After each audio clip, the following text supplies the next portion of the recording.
Hi, I'm Carrie Ann Stout, founder and CEO of Vinco Bar Exam Coaching. And we are continuing on with our interview with the coach series. Today, we will be chatting with Camille, who is going to tell us a little bit more about her bar prep experience, give you guys some advice, and talk to us a bit about Vinco. So welcome, Camille. How are you doing? Hello, I'm great. Hanging in there, right? Living the dream is usually my answer. So let's just dive right in with some of these questions. This question I get asked a lot, which is, you, Carrie Ann, could do anything with your life and you voluntarily choose to keep doing bar stuff. Like, are you crazy? Everybody hates the bar exam. To that I answer, yes, I am crazy. But I'm going to pass that question along to you. Like, you're a busy person, you have a job, you're a lawyer, I'm assuming have friends and a social life. Why would you choose to cut into that time by doing bar prep? Well, ironically, I find it fun. I really do find it fun just to work with the students and understand, look, it's hard. We all find it to be difficult, but let's make it like a game. It's like a big logic puzzle. It's like, let's make it fun. Let's Oh, wrong understand. test. LSAT. No. Yeah, no, like a logic game. Bringing back good memories, better memories, I guess. Yeah. But absolutely. And then just comforting people, because I know how difficult it was, and it's my just way of paying it forward. Yeah, I think that's been a common theme from a lot of the coaches I've been having that conversation. But I do, like, the answer is for me to like truly enjoy it. It's that problem solving, like you're talking about, making it a game. Like it's a game for us, a game for the students. And I've even had some of them, because I'm talking to our students this weekend as well, say that they actually felt like bar prep was a little bit fun. So I guess we're doing something right then. And so on that, a lot of students think like, oh, you passed the bar, it must have been, super easy for you to do that. But like, a lot of times we have our own issues when we were studying for the bar exams. So I love finding out from the coaches, like, what's something that you struggled with, and like, how did you handle it and overcome it to be successful? I would say definitely overstudying. I think I was just trying to master everything. So I was just like all over the place. I had no real structure. So at least when I first was like, I'm gonna do this thing, right after school ended.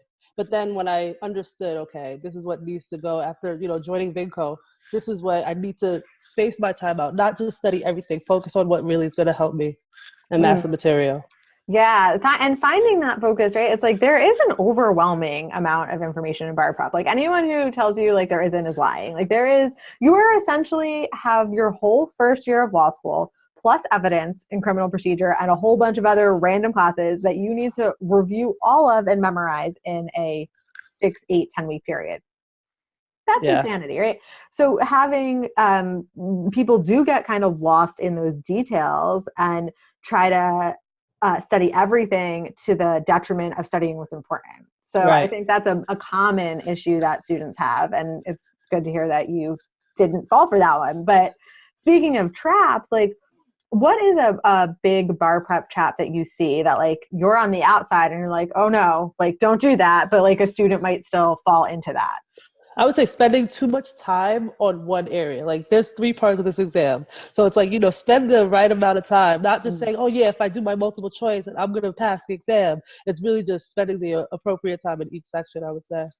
That balance is so important. And like with that, it's like remembering, it's like, yes, the MBE on its own might be worth more. So you want to allocate that time appropriately, but that doesn't mean you should get to the end of bar prep without doing any MPTs. That's the struggle, right? It's like nobody wants to do their MPTs ever. That is it. That's it.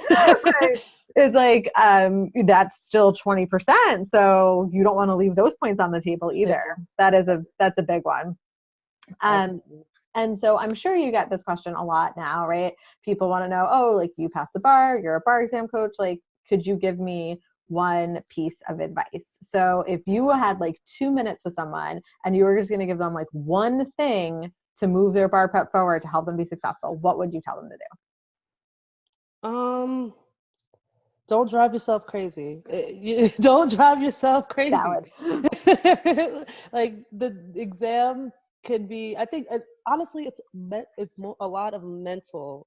It's like, calm down, Don't drive yourself crazy and focus. Absolutely. That is, I guess, a bit of Yeah. advice I would give.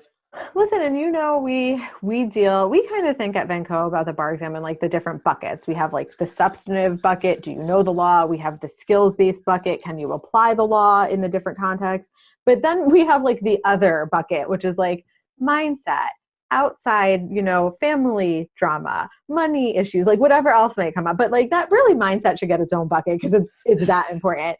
And I think it's interesting that if you only had a minute or two with someone, you'd go straight for that mindset component, which is also a common theme I've heard from some of the other coaches and students, that all of this over here, the skills and the knowledge, they're important, but it might not all come together without the mindset Exactly. keeping in control. So I think that's excellent advice to be giving. And so my last question is, right, there are lots of different places where you could go get involved in bar prep, right? There's a bunch of companies there. You don't have to be working with Vinco. And so I like to ask the coaches, it's like, what draws you to working with us? Because that might be the same kind of thing that might draw a student to want to work with us. So why do you choose Vinco?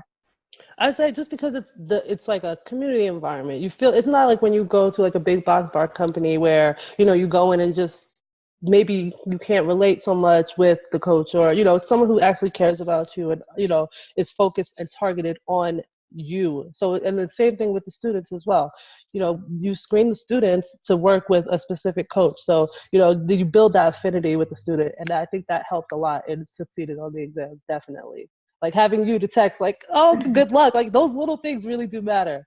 Yeah, and that's something that it's been nice as Vinco has expanded. And like, I'll be honest, like I had my concerns at first. It was both exciting and scary because it's like this whole thing has been my baby since day one. I care very much about my students and their success, and now I care very much about my coaches and their success, and how they're working with their students. But that, what you just pointed out, like those little things, was my concern. And like, you can't teach that to someone, right? They have to want to do that. And it's been really rewarding for me to hear from students who I really had no contact with through bar prep. Maybe I did my intake with them, I matched them up, and then they flew off with their coach, right?